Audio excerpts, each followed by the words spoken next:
I'm Mrs. Moreen Wilkes. I've worked at Hallam Hospital as a teacher. I've been involved with Hallam Hospital as a member of what we called the Community Health Council when I was chairman of the hospital committee. I've also been in the hospital. And we've also, between us, have done the history of the hospital from when it was a workhouse. But Brian knows more about that than I do. Do I? Oh, that's nice. I'm Moreen Wilkes. I'm treasurer of the local history society. I've lived all my life in West Bromwich, apart from when I was evacuated during the war and when I did my national service. I've known the workhouse from before the war because my mother's brother lived in Little Lane, which overlooked the workhouse site. And I can remember seeing the paupers, I presume they were, working in the grounds because they used to provide their own vegetables for their meals. In the beginning, the workhouse had its own infirmary, which looked after people from the workhouse. Outsiders could get in, but they had to be referred by their doctor to the workhouse doctor, who would then either sign them in to go into the infirmary or refuse them, which he did on occasions. Later, I think it was 1857, it was decided to expand, and they built a new complex, which we now know is Hallam Hospital, because it was built on a land acquired from a Mr. Hallam. The extension to the infirmary was opened, I think it was in 1925. But apart from that, I can't say a great deal more. Except that you know that from many workhouses developed hospitals. Oh yes. Burton Road being an example, Soho Road as well, Manor. and Manor Hospital. They were all originally workhouses. Now workhouses were places where people who were destitute really. Yeah. That meant they hadn't got any money, they couldn't feed their children, they couldn't find work, went. There was two sorts of what we called relief. There was indoor relief when you actually went into the workhouse, and sometimes there was outdoor relief when they gave you tokens which you could take to a shop and get perhaps bread and margarine, some basics. But they were very stingy about that. I mean, they didn't give you much, but just to keep body and soul together. But once you went into the workhouse, as I said before, you were separated as a family, and you really were stripped of all your independence. You were stripped, washed and reclothed. Yes, yes. They wanted to be sure that you weren't carrying vermin. First of all, we went to the Community History Archives. In Smethwick. Yeah. And we managed to get copies of the Guardian's minutes. Now, as we said, the Guardians were the people who actually ran the workhouse, and they decided on how big it was going to be and how many people they were going to have in it and what they would be doing. How much they paid. And how much they paid. They cost, yes. Some people sometimes sort of got out of the workhouse as long as they got work to go to. They had to prove it. They had to prove it, yes. And they left their families in there. And so sometimes, again, in the minutes, you'll see that they're being charged for leaving their families in the workhouse because they were being fed and clothed and looked after. The workhouse over the road was what, as I said before, was what we called a union workhouse. Yes. So that represented Handsworth. Handsworth, West Bromwich, parts of Walsall, and Wednesbury, because they had their own eventually. Yeah. There were 7 anyhow. There were seven towns that all sort of took part, which was why it was called Union.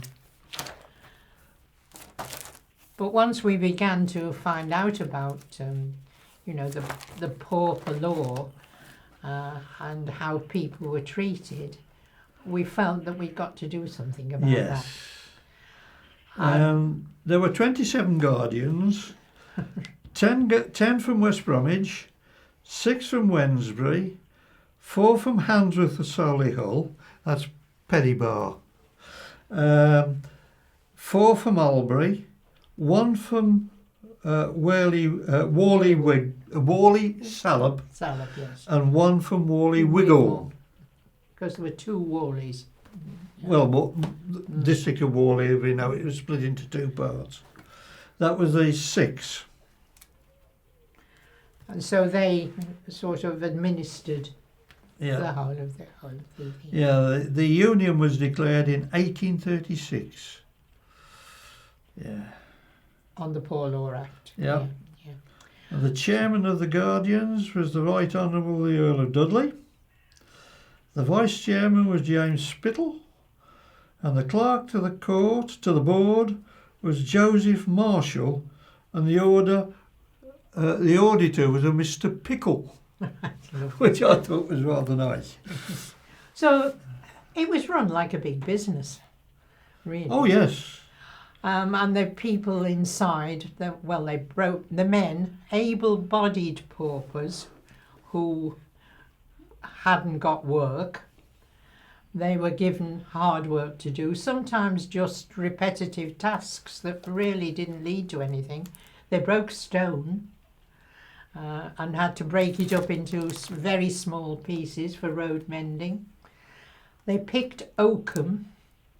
Oakum was fibres of rope, and they picked it apart, and then it was tarred and used to plug the sides of boats. It went between the... Caulking. Caulking, yes, yeah. It was called caulking. Particularly for the narrowboats. Yes. That was a very nasty task, because picking up apart old ropes that had been used at sea, it really didn't damage the fingers and the hands. The children, as I said, went to school, really. So they didn't do too badly, because Wigmore School was quite a big one. There was a pool in the ground floor, but the trouble was that they had them all together. There was no privacy. We've seen 1 or 2 plans, because we also went over to the planning department and got some of the plans of the old school and also of the workhouse. And beds were right next to one another and nothing round them or anything. So, as again, they did have it quite hard. But they did learn to read and write, and most of them got a trade as well. And we actually did have a gentleman who phoned us about his grandfather, who had been a tailor. Oh, yes. Yes, and he'd gone through the system. Yeah. And so they were classified as idiots, insane, or lunatics. That was how you were. If you had a mentally ill, and they weren't all mentally ill, they were depressed. I mean, as you would be if you couldn't work and you got your family all split up. That's right. Eventually, they took over St Margaret's. That's right. St Margaret's St Great Margaret's Bar. Hospital That was became. in a big old house. It was part of the Scott family's Yes. family home. And that was for people who were mentally affected. Yeah. And that was, it was really isolated. Yes. Well, they were Horrible. locked in, they were kept in, weren't they? Yes. Once you were in there, that was it. Yes. To realise that many people had been through that system and many people had died in that system as well. Oh, yes. And so that was really, because that third person that you saw on the picture with Carl Chin, John Pierce, his great-grandfather, Yeah. was it, Yeah. had died in the workhouse. And of course, John was a Christian, so wanted some recognition of the place where his great-grandfather had died and was buried. Well, there wasn't anything. Just this great big green mound that covered over 2,500 graves of people. So that was really when we began to think about putting some form of memorial. So we contacted Strong's, who are the Monumental Masons, just down from the cemetery, from Heath Lane Cemetery. And they donated the stone And the mason. and the masons and had it carved for us. And the transportation as Yes. well. Back from India. So we had that, and we had the money as well from the lottery. From the lottery. So of course we had to do finally arrange that the memorial was put up, because we had to do part of that, pay for part of that, and all the exhibition and the trail, because we also did a trail round the valley and past the hospital, anywhere where the paupers would have been likely to have gone. And that was an interesting bit as well. Yes, because we went down to the valley, because originally in the valley there was a monastery. A priory really. Priory. It was never big enough to be called a monastery, really. And the monks from there were originally Benedictine, and amongst their kind of ethos, they had to look after the poor. So it started from there. Yeah. And they supplied the minister for the church Yes. from the monastery. Yes, I'd forgotten about that, and that was very interesting as well, because researching the priory. But there are still the bits and pieces of the priory left. But as Brian said, it was on one of their rules, Benedictine rules, that you looked after the sick. And so many monasteries, priories had, like the workhouse had, did have a ward where they were looked after. So we think, that was perhaps the start of care in the community, even though the workhouse was a horrible place. It was better than nothing, you could say. The Benedictine creed, if you like, rules, is to feed the hungry, give drink to the thirsty, welcome a stranger, clothe the naked, visit the sick, visit the prisoners, and bury the dead. And that was the rule of Saint Benedict. And the monks who wore black habits were Benedictines. That's right. And that was what it was down at the priory. And the monks from Dudley were Cistercian, and they wore white. They were the white monks. And they go by slightly different rules. It happened, all workhouses were closed because the sort of state took over. Yes, 1929 Act. Yes, closed workhouses and sort of put over to, in a way, it was the beginning of the health service, a bit before the health service actually started, but that was what followed on. And social services, Yes. looking after people who got no money, no work, nowhere to live. So it really was a very important time, and that's why they closed them, because they thought that it needed to be taken into the whole community to be looked at, not just locally, but by Parliament. And so that was what happened, because they were taken over by the government. By the government.